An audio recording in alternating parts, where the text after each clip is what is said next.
संदीप दीक्षित जो शीला जी के बेटे हैं, वो एक पॉडकास्ट, आजकल पॉडकास्ट चलती है ना, वो एक पॉडकास्ट बनाते हैं। तो उन्होंने मुझसे कहा कि मैं उनके पॉडकास्ट पे जाऊं। बातचीत होती है, वीडियोग्राफी होती है, फिर उसको मतलब यूट्यूब पे डाला जाता है। तो मैं गया और उन्होंने मुझसे सवाल पूछा कि आपके परदादा नेहरू जी क्या थे? प्रधानमंत्री थे, नेता थे, स्वतंत्रता के लिए लड़े थे। आपके मुताबिक आपके परदादा क्या थे और आप उनसे क्या सीखे? कमरे में नेहरू जी की फोटो थी,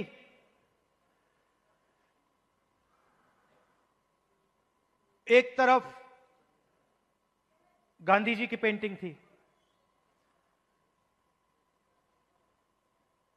और मैंने सोचना शुरू किया कि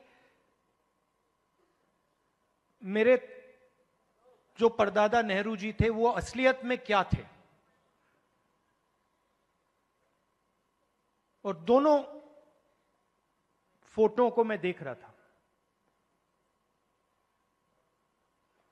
और मेरे दिमाग में बात आई कि ये दोनों जो लोग थे, जवाहरलाल नेहरू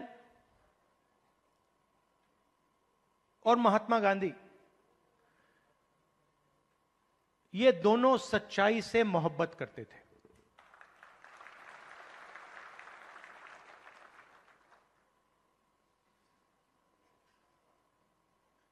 और अगली लाइन में मैंने बोला, सिर्फ नेहरू जी नहीं, सिर्फ महात्मा गांधी जी नहीं, उसमें आप एक लंबी लिस्ट लगा सकते हो। उसमें आप अंबेडकर जी को जोड़ सकते हो, उसमें आप, ये लाइए जरा फोटो, उसमें आप इनको भी जोड़ सकते हो। और ये फोटो अभी मैंने देखी थी, मुझे बहुत अच्छी लगी। क्यों अच्छी लगी बताइए?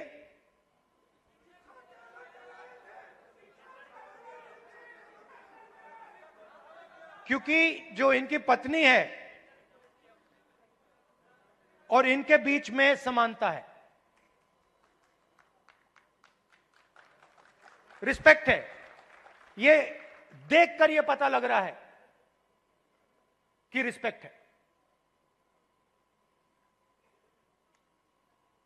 तो ये सब लोग, और आप हजारों साल पहले शुरू कर सकते हैं।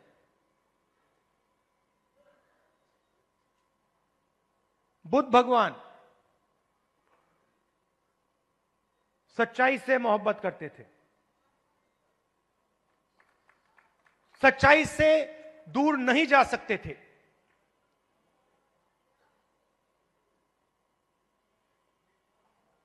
गुरु नानक, कबीर, बसवना, नारायण गुरु, लिस्ट है।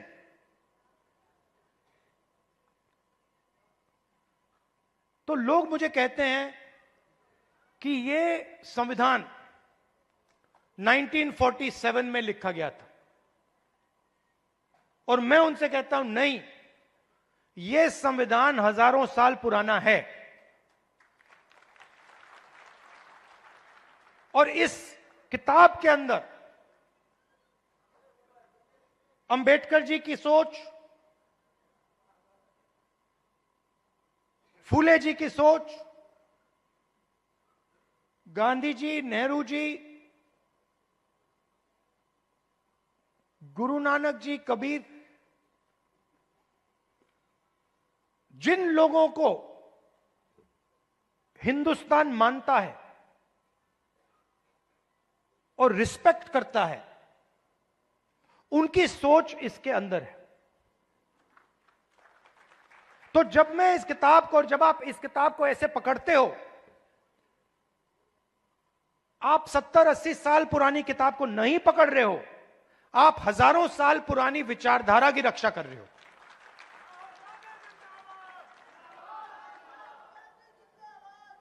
और अगर हम सच्चाई की बात करें तो क्या इसमें सावरकर जी की विचारधारा है? हो ही नहीं सकती, क्योंकि वो सच्चाई का सामना नहीं कर पाए।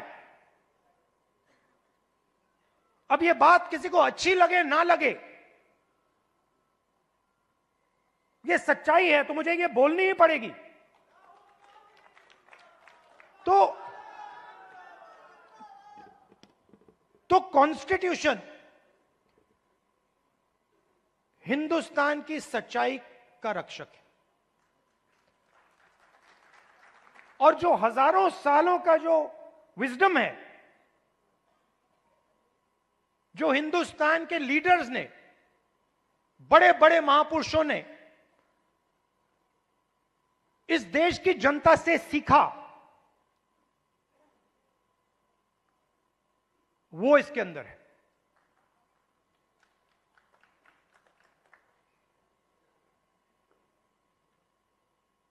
अंबेडकर जी ने दलितों की लड़ाई लड़ी, दलितों के लिए लड़ाई लड़े। सिखाया किसने? सिखाया देश के दलितों ने। जो देश के दलितों के अंदर दर्द था, उस दर्द को अंबेडकर जी समझे, उस दुख को अंबेडकर जी समझे, उस सच्चाई को अंबेडकर जी समझे, और उस सच्चाई के लिए अंबेडकर जी लड़े। इसीलिए महात्मा गांधी की autobiography My Experiments with Truth, Mahatma Gandhi की autobiography my experiment with lies नहीं थी, जो शायद मोदी जी लिख पाएंगे।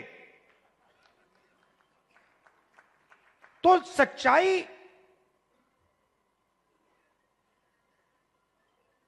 की ही लड़ाई चल रही है। और आजकल क्या हो रहा है, सच्चाई बोलना हिंदुस्तान में मुश्किल है, आसान नहीं। आप देख लीजिए, हमारी पॉलिटिक्स को देख लीजिए, पॉलिटिक्स को देख लीजिए, बड़े बड़े नेताओं को देख लीजिए, बोल नहीं पाते हैं। पूरा देश जानता है कि सच्चाई ये है, और बड़े से बड़े नेता चुप हो जाते हैं। ये पूरे देश को दिख रहा है। मगर एग्जाम्पल क्या दिया?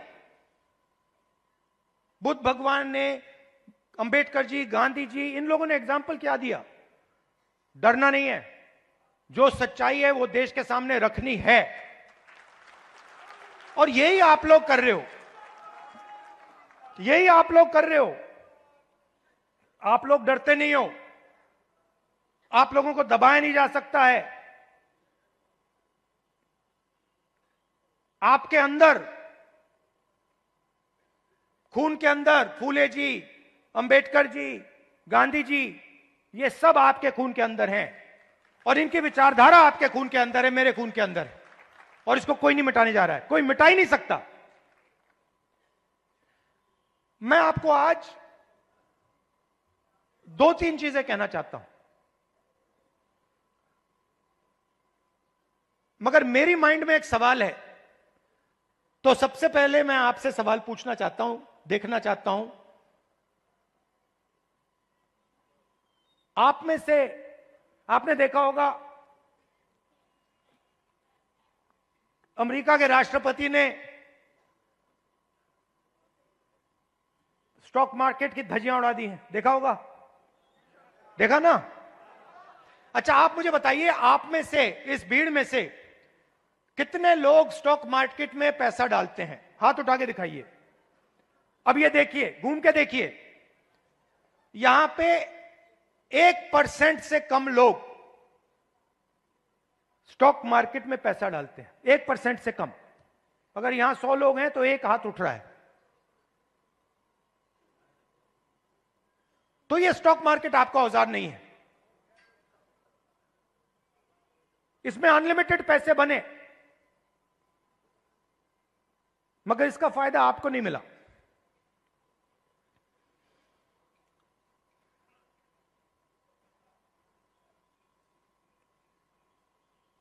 सीधी बात करूं, सीधा बोलूं, ठोक के, हमारे यहां पे केपी सिंह जी हैं। कहां है केपी सिंह जी? आइए आइए। केपी सिंह जी, अब गलत मत मानना जो मैं कहने जा रहा हूं। देखिए, केपी सिंह जी ने कहा, बैठिए बैठिए, आइए। केपी सिंह जी ने कहा कि मैं ऑर्थोपीडिक सर्जन हूं। कहा ना आपने? कहा। कुछ दिन पहले पार्लियामेंट हाउस में डेलीगेशन आया, वहां पे ऐसे ही एक व्यक्ति ने मुझे कहा, मैं आईआईटी का प्रोफेसर हूं। और मैंने उससे यही कहा कि देखिए, मैं कुछ कहना चाहता हूं मगर शायद आपको अच्छा ना लगे, इजाजत है? उन्होंने कहा हां, कह दीजिए। और वही मैं आपसे इजाजत लेना चाहता हूं। इजाजत है? देखिए,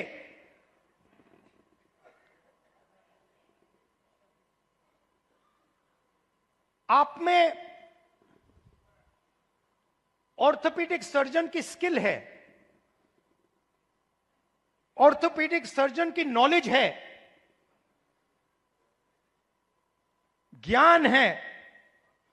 जो ऑर्थोपीडिक सर्जन होता है वो आप में सब कुछ है, मगर आप ऑर्थोपीडिक सर्जन नहीं हो। क्यों? क्योंकि पूरा का पूरा सिस्टम आपके खिलाफ काम करता है। आप सोचते हो कि आप ऑर्थोपीडिक सर्जन हो,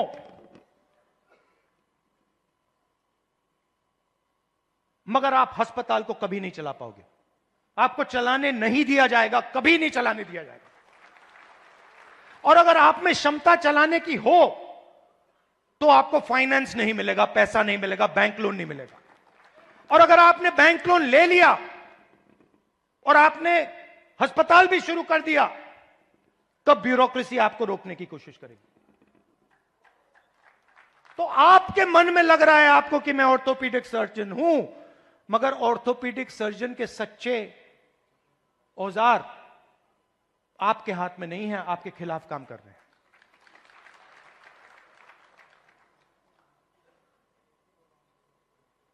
डेलीगेशन में दलित प्रोफेसर ने मुझे कहा कि मैं आईआईटी प्रोफेसर हूं। मैंने उनसे कहा नहीं भैया, आईआईटी प्रोफेसर की पूरी क्वालिफिकेशन आप में है, मगर सिस्टम आपको सच्चा आईआईटी प्रोफेसर नहीं बनने देगा।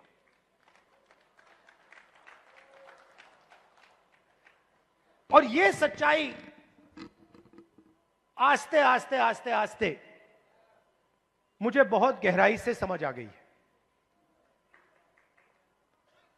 इस देश में अगर आप दलित हो, पिछड़े वर्ग के हो, आदिवासी हो, माइनॉरिटी हो, और उसमें मैं महिला भी जोड़ सकता हूं, पिछड़ा बोला, ईबीसी हो, अति दलित हो, अगर आप अपर कास्ट के नहीं हो तो आप सेकंड क्लास सिटीजन हो। और मैं ये ऐसे नहीं बोल रहा हूं, मैं सोच समझ के बोल रहा हूं, मैं पढ़ लिख के बोल रहा हूं, और मैं सिस्टम को बहुत गहराई से देखने के बाद बोल रहा हूं।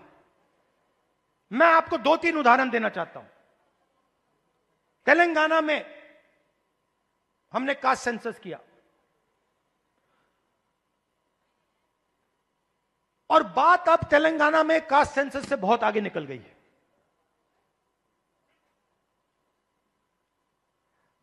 तेलंगाना में हम आपको ऐसा इंफॉर्मेशन दे सकते हैं, सामाजिक इंफॉर्मेशन, कि आप अपने सपने में भी नहीं देख पाओगे। वो कैपेबिलिटी अब तेलंगाना की सरकार के हाथ में है। मैं आपको आज स्टेज से बता सकता हूं कि अगर आप तेलंगाना में देखें और उन लोगों की लिस्ट निकालें जिन्होंने बैंक लोन लिया है, सरकारी बैंक लोन, सरकारी बैंक से लोन या प्राइवेट बैंक से लोन, उस लिस्ट में आपको ना एक ओबीसी मिलेगा, ना एक ईबीसी मिलेगा, ना एक दलित मिलेगा, ना एक आदिवासी मिलेगा। तेलंगाना की सबसे बड़ी कंपनियों की आप लिस्ट निकालिए, उनके मालिकों की लिस्ट निकालिए, उनकी सीईओज की लिस्ट निकालिए। यह सब हम तेलंगाना में अब कर सकते हैं। उनकी मैनेजमेंट टीम की लिस्ट निकालिए, आप हैरान हो जाओगे।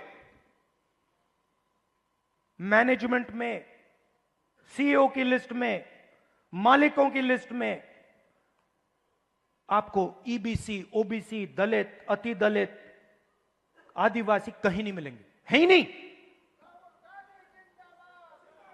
मैं आपसे नहीं कह रहा हूं कि 5% हैं, मैं आपसे नहीं कह रहा हूं कि 5% हैं, 0 है, 0 है ही नहीं। और आप दूसरे तरफ मजदूरों की लिस्ट निकालो,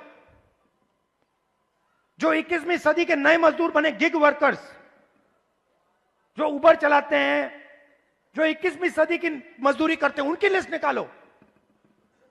90% से ज्यादा, 95% दलित, पिछड़ा वर्ग, ईबीसी, आदिवासी, डोमेस्टिक सर्वेंट्स की लिस्ट निकालो।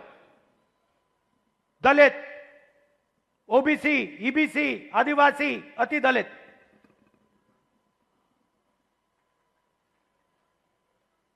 और मैं सिर्फ कंपनियों की बात नहीं कर रहा हूं, मैं अस्पतालों की बात कर रहा हूं, शिक्षा के सिस्टम की बात कर रहा हूं, सरकार की बात कर रहा हूं, कॉर्पोरेट इंडिया की बात कर रहा हूं। जहां भी आप देखो, आप हो ही नहीं।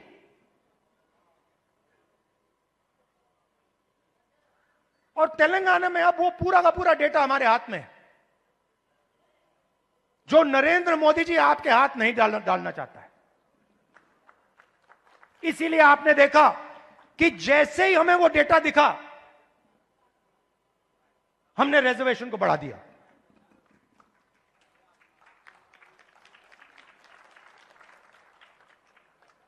मैंने नरेंद्र मोदी जी को लोकसभा में सामने बोला, ये जो फेक दीवार बना रखी है 50% रिजर्वेशन की, इसको अगर आप नहीं तोड़ोगे तो हम इसको तोड़ के गिरा के फेंक देंगे। और दूसरी बात, इस देश के दलितों को, पिछड़ों को, ईबीसी, ओबीसी, अति दलित, आदिवासी, गरीब जनरल कास्ट के लोगों को पता लगना चाहिए कि इस देश की सच्चाई क्या है। कि 5% लोग,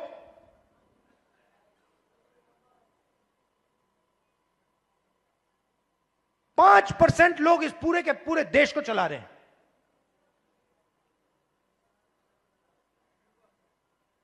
10-15 लोग हैं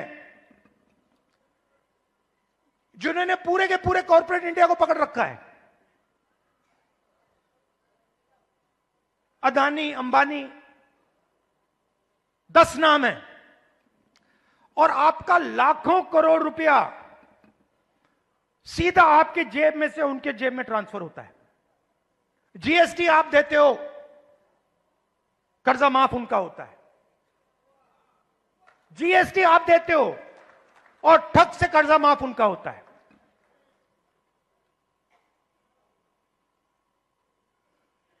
आप स्कूटर में पेट्रोल भरते हो, पैसा उनके जेब में जाता है। आप अपने बच्चों को कॉलेज यूनिवर्सिटी भेजते हो, पैसा उनके जेब में जाता है। आप बीमार होते हो, पैसा उनके जेब में जाता है। तो आप सबको घेर के रखा हुआ है, इसलिए आपसे सांस नहीं ली जा रही है।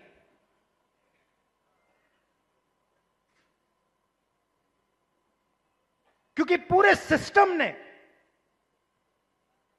आपको घेर के रखा हुआ है, और उसमें गरीब जनरल कास्ट भी हैं। वो भी उन कंपनियों में नहीं जा सकते, वो भी डॉक्टर नहीं बन सकते, वो भी लॉयर नहीं बन सकते।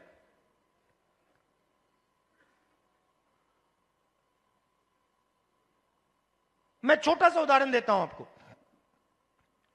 सुल्तानपुर में मैं गया, वहां पे चेतराम मोची जी हैं। पता नहीं आपने वीडियो देखा नहीं देखा? देखा था? तो मेरी दोस्ती हो गई उनसे। मैंने गाड़ी रोक दी, मैं वहां जाके बैठ गया। मैं आपको बताना चाह रहा हूं कैसे फंसाया गया है, किस प्रकार से फंसा के रखा हुआ है। मैं गया, 40 मिनट में उनके साथ बैठा। मैंने देखा कि हुनर की कोई कमी नहीं है। उनसे आप कोई भी उनको आप कोई भी जूता दे दो और कहो भैया इसको बना दो, कोई भी हो, मतलब ब्रांडेड जूता हो, ये आपने जो पहना हुआ ये हो, कुछ भी, 2-3 घंटे में वही जूता आपको मिल जाएगा, उससे अच्छा मिल जाएगा। और मैंने उनसे पूछा आप यहां कितने साल से हो? कहते हैं 40 साल से हूं राहुल जी, 40 साल। फिर मुझे देख के कहते हैं राहुल जी ये मेरा बेटा है, अब ये यहां मेरे साथ काम नहीं करना चाहता। तो मैंने कहा क्यों?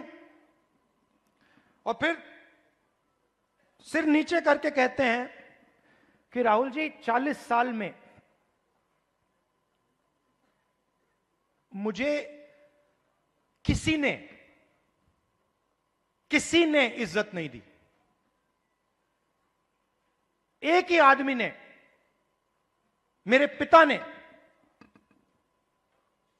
मुझे रिस्पेक्ट और इज्जत दी थी। मैं यहां आता हूं, सुबह आता हूं, दिन भर काम करता हूं, घर चला जाता हूं। 40 साल में मुझे एक व्यक्ति ने इज्जत नहीं दी। अकेले काम कर रहे थे। बेटा कह रहा था मुझे नहीं करना काम, मैं जा रहा हूं, मैं नौकरी करूंगा। मैंने उनसे पूछा, मैंने कहा एक बात बताइए, अगर आप अपने काम को थोड़ा इंप्रूव करना चाहते हो तो आप क्या कदम लोगे? एकदम उन्होंने मुझे बोला कि देखिए राहुल जी, मैंने एक मशीन है, मैंने उसकी फोटो देखी थी, अगर वो मशीन मुझे मिल जाए तो मेरा काम डबल हो जाएगा ऐसे ही। तो हमने क्या किया, बहुत महंगी मशीन नहीं थी, हमने किसी राजनेता से वो मशीन डोनेट करा दी और उनको हमने मशीन दे दी। नहीं अभी ताली मत बजाइए, अभी ठहर जाइए, ताली बजाने की बात अभी आ रही है। 3 महीने बाद मुझे फोन आता है,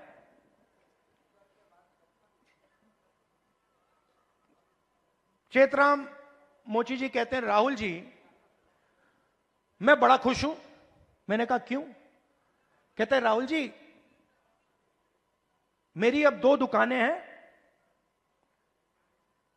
10 लोग मेरे लिए काम करते हैं।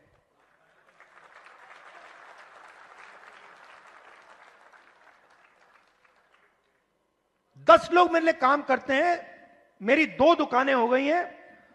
मुझे लग रहा है इस मशीन से कि मैं 4-5 दुकानें खोल पाऊंगा। अब चेतराम मोची ने मुझे एक और बात बोली। जब मैं उनके साथ बैठा था, मुझे बोला, राहुल जी,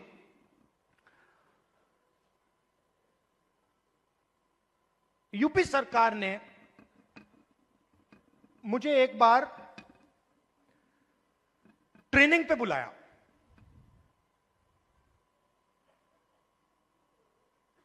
उनकी योजना थी, ट्रेनिंग पे बुलाया। तो मैंने उनसे कहा क्या सीखे? कहते राहुल जी मैं वहां गया, ट्रेनर से ज्यादा तो मुझे मालूम था। वो ट्रेनर को मतलब वो तो ट्रेनर मोची ही नहीं था, उसको तो कुछ मालूम ही नहीं था। मैंने कुछ टाइम उसको समझाने की कोशिश की, मगर फिर वो समझा नहीं तो वापस आ गया। अब आप देखिए, हुनर किसके हाथ में है? चेतराम जी के हाथ में। ट्रेनिंग कौन दे रहा है?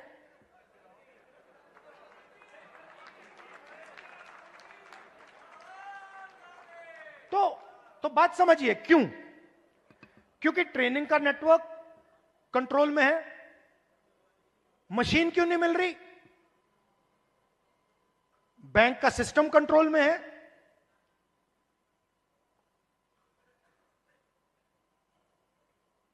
ट्रेनिंग क्यों नहीं हो रही? क्योंकि चेतराम जी ट्रेनिंग के सिस्टम में ही नहीं है। जिसके पास हुनर है, जिसके पास ज्ञान है, वो ट्रेनिंग करा ही नहीं रहा है। तो मैंने क्या किया? इससे मैंने क्या सीखा? मैंने तेलंगाना के चीफ मिनिस्टर को चिट्ठी लिखी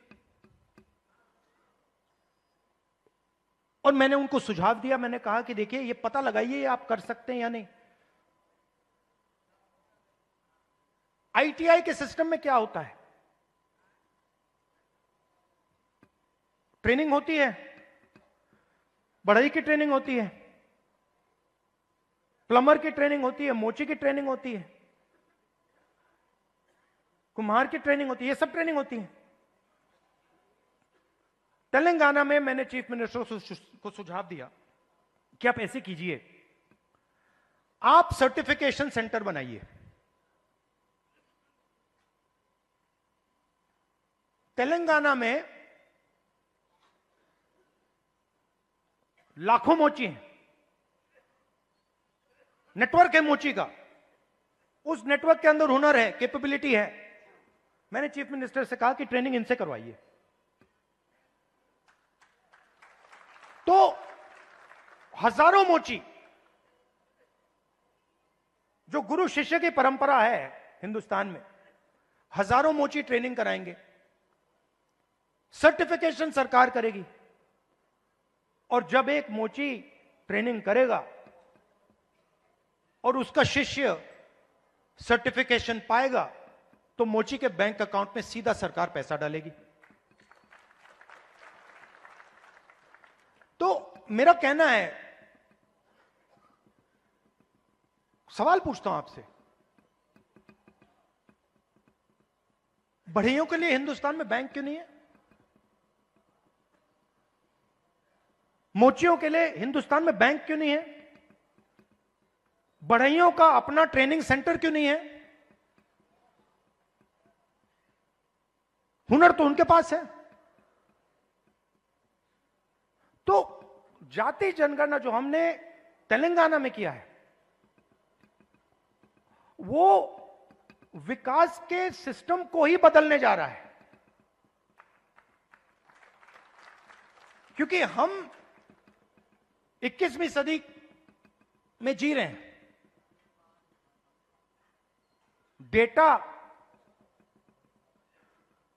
डेटा की सदी है, सब लोग डेटा की बात करते हैं। तेलंगाना में हमारे पास जाति का पूरा डेटा हमारे हाथों में है।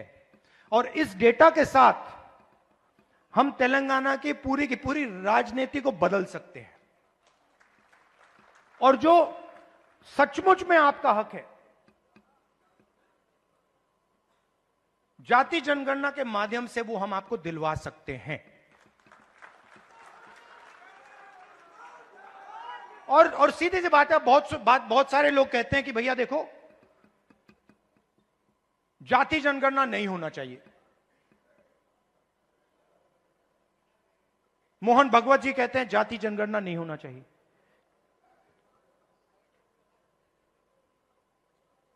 अगर आपको चोट लगती है, आप अस्पताल जाते हो, कभी आपसे डॉक्टर कहता है भैया एक्सरे मत करो। एक्सरे से कोई नुकसान थोड़ी होता है, एक्सरे से सच्चाई पता लगती है। वही हम कर रहे हैं, एक प्रकार से हम सामाजिक एक्सरे कर रहे हैं कि भैया सच्चाई क्या है, किसके पास कितना धन है, कौन कहां बैठा है, ब्यूरोक्रेसी में कितने लोग हैं, गरीब लोग कितने घुस पा रहे हैं, कौन सी जात के लोग कहां घुस रहे हैं, कहां जा रहे हैं, किन लोगों को कैसे रोका जा रहा है, ये सब जाति जनगणना से मिल जाएगा। तो ये एक क्रांतिकारी कदम है, क्रांतिकारी कदम है। इसीलिए आरएसएस और बीजेपी इसको रोकना चाहते हैं, और इसको अब दुनिया की कोई शक्ति नहीं रोक सकती है। बिहार में कांग्रेस पार्टी का मैं आपको रोल बताता हूं। देखिए,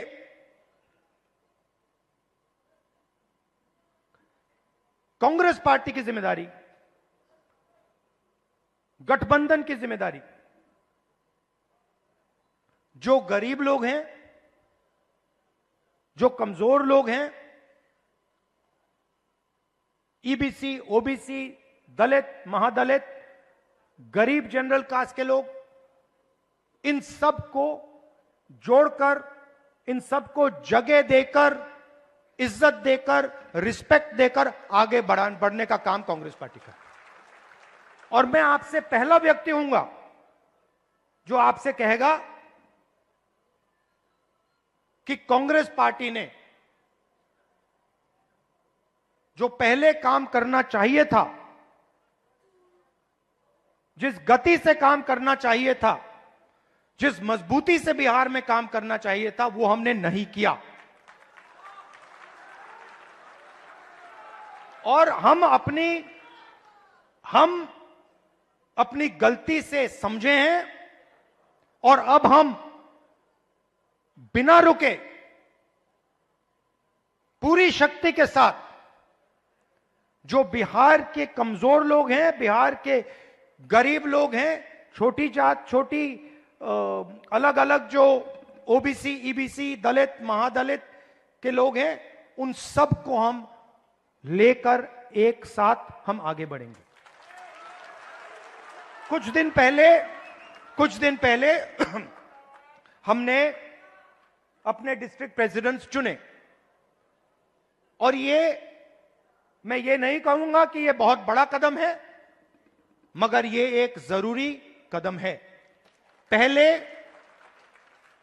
हमारे डिस्ट्रिक्ट प्रेसिडेंट्स की लिस्ट में 2/3 अपर कास्ट के लोग थे। अब हमारी नई डिस्ट्रिक्ट प्रेसिडेंट्स की लिस्ट में 2/3 ईबीसी, ओबीसी, दलित, पिछड़ा वर्ग, माइनॉरिटी के हैं।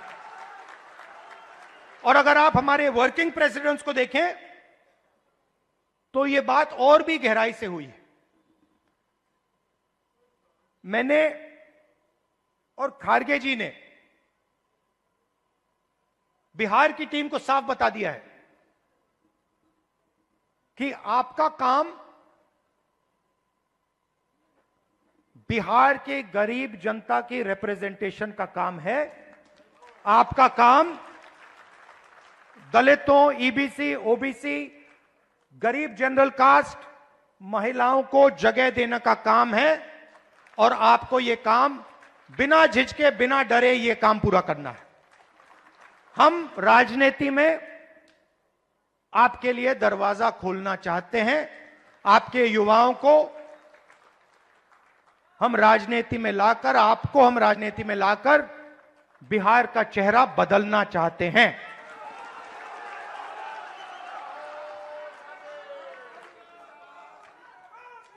जो बिहार में हुआ है, जो आज बिहार में हो रहा है, जो एनडीए की सरकार बिहार में कर रही है, चुने हुए अरबपतियों की राजनीति चल रही है, अदानी अंबानी की राजनीति चल रही है, उससे हम लड़ रहे हैं और उसको हम हराने जा रहे हैं। और हम जानते हैं कि इस देश को बिहार की जनता डायरेक्शन देती है। जब भी राजनीतिक बदलाव आता है, अंग्रेजों के खिलाफ राजनीतिक बदलाव आया, बिहार की जनता ने यह बदलाव लाने का काम किया था और हम समझते हैं कि बिहार की जनता फिर से यह काम करना चाह रही है और यह काम करेगी। और हम आपके साथ मिलकर, शामिल होकर यह काम करना चाहते हैं। सबसे जरूरी लक्ष्य कॉन्स्टिट्यूशन की रक्षा करना है। हमारी जो पुरानी विचारधारा है, बिल्कुल मतलब ऐसे, और जो इसके सामने आएगा, आपने देखा होगा पहले नरेंद्र मोदी, उनकी पार्टी कह रहे थे 400 पार, देखा आपने 400 पार। उसके बाद कांग्रेस पार्टी, इंडिया गठबंधन सामने खड़ा हुआ और फिर मोदी जी जब पार्लियामेंट आई, यूं किए कि मैं बदलूंगा नहीं इसको। तो कॉन्स्टिट्यूशन ने और आपने कॉन्स्टिट्यूशन को बचाने का काम किया। इसके लिए मैं आपको दिल से धन्यवाद करता हूं। और जहां भी देखिए, और जहां भी मेरी जरूरत होगी, बिहार के कोने कोने में, हिंदुस्तान के कोने कोने में आप मुझे बुलाओ, मैं हाजिर हो जाऊंगा। आपकी लड़ाई मेरी लड़ाई है।